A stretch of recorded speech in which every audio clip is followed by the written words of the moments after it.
reversed the result of your fight. Yeah. Should they reverse the result of that fight as well? Just depends. Like if that changes the whole fight, if that gives Roach a victory, give him the victory. That's how you keep the integrity of the sport, right? That's why they suspended me, right, to keep the integrity. Tank appears to be retaliating because he is tired of people making fun of him for the knee he suffered during the battle with Roach. Gervonta Davis is taking the brunt of the criticism that hasn't subsided since the fight. Gervonta Tank Davis, GTD, and I don't mean got the draws, went up against Lamont Roach. Let me tell you something. Tank got spanked. Roach should have won. And Tank even dropped to his knee. It should have been called a knockdown. And now, it's not just him. A fresh video that purports to show referee Willis in an interview has gone viral, stoking the flames even more. The situation is becoming much hotter. Let's recap everything that transpired. Did Gervonta Davis take a knee, and should he have been deducted a point and in the end lost that fight to Roach, in your opinion? Yeah, in my opinion, if it was a draw, he take a knee. And plus the corner go out. The same commentators who once referred to Tank as the most dangerous puncher in boxing, and the same fans who once yelled his name, are now using one moment to disparage him. The internet has been brutal. Everyone has an opinion about what happened in that ring, and there are memes everywhere. The topic is just becoming more heated as the New York State Athletic Commission continues to investigate Steve Willis's management of the fight. Boxing has become this thing where you have to be undefeated for people to care about you, and that's all going to go. He is not incorrect. Since the battle, the topic of discussion has been that particular moment rather than his career, domination, or power. All of a sudden, Tank's story has changed. His fragility is now being questioned by the same people who once referred to him as unstoppable. Previously avoiding his name, fighters are now taking shots, posing as though this is their opportunity to face him. The greatest insult too? In fact, people are suddenly behaving as though Shakur Stevenson could pass right through them. To what may happen against Shakur Stevenson, I hear more about Shakur Stevenson after this fight than I hear about Lamont Roach, which I think is sad. That was the real trigger for Tank. Asterisk, he yelled, "I lost focus in there, but that doesn't mean shit." Asterisk, after I get back up, we'll see what everyone has to say. I'll write them all down. It's obvious that Tank is reacting to the disrespect as well as the Roach battle. He is making it clear that he is not going to back down when he sees the fighters, fans, and pundits making fun of him.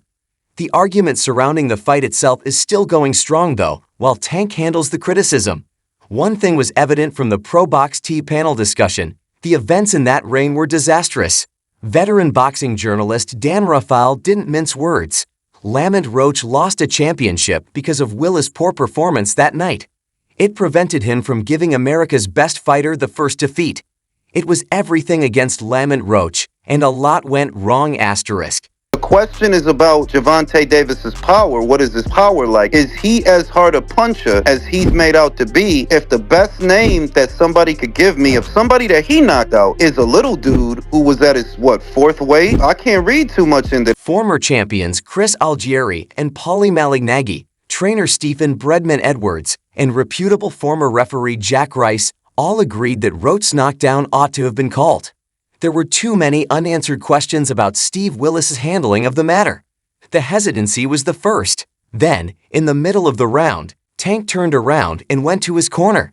Calvin Ford, his trainer, was permitted to intervene and use a towel to clean his face in the midst of everything.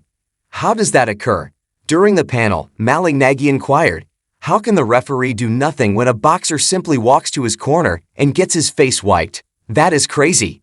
To me, I think I won the fight. Now, granted, 9th round should have been called a knockdown. Two judges on the official scorecards gave him the round 10-9. If that was a knockdown, I win the round 10-8. That's a 3-point swing. Gary Jonas, the inventor of ProBox TV and Ropes Advisor, is now going one step further. He has formally appealed the fight's outcome to the New York State Athletic Commission, requesting that Roach be proclaimed the victor. His logic? The knockdown was obvious. Mid-fight, Tank turned his back. Calvin Ford entered the ring apron without permission.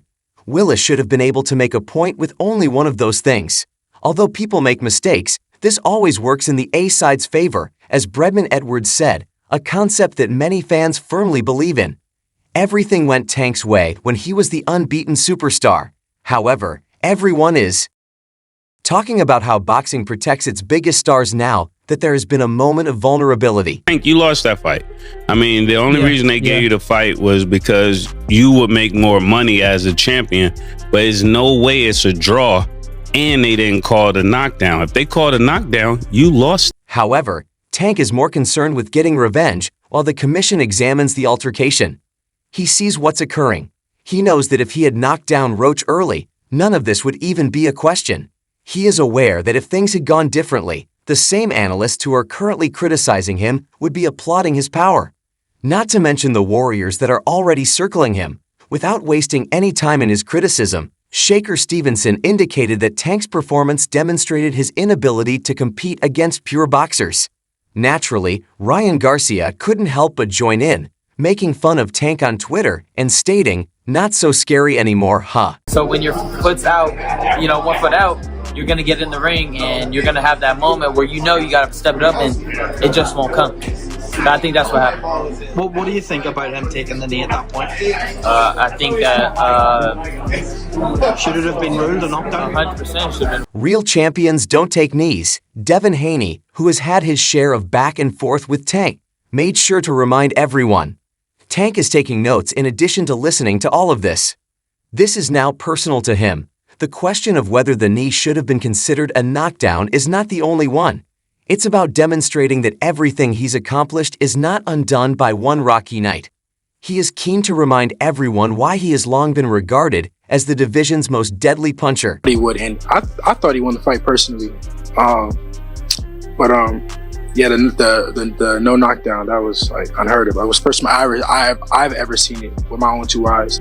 And even though a rematch with Roach has previously been discussed, Tank doesn't seem to be satisfied with that at this time. In addition to Roach, he wants to silence everyone who has mentioned him. By delivering a knockout so vicious that no one ever brings up the Roach fight again, he hopes to erase this moment from history. However, the truth is that this topic will not go away. Tank's legacy will be marred by this, at least for the time being, even if the New York Commission decides not to reverse the fight. There were times when fighters like Muhammad Ali, Floyd Mayweather, and Canelo Alvarez were questioned. However, their responses differed. I'm not sure, bro. I'm definitely not sure. But hopefully we could get it before... Nah, it probably won't be this year. Is that the one you want next? Tank detested, but the criticism continues from some of the boxing world's most prominent voices. Every day, the argument surrounding his contentious moment becomes louder, with more competitors, experts, and even officials weighing in. The controversy is just growing more intense. Furthermore, the most recent development is stoking the flames even more. There is a new video that shows referee Steve Willis being accosted.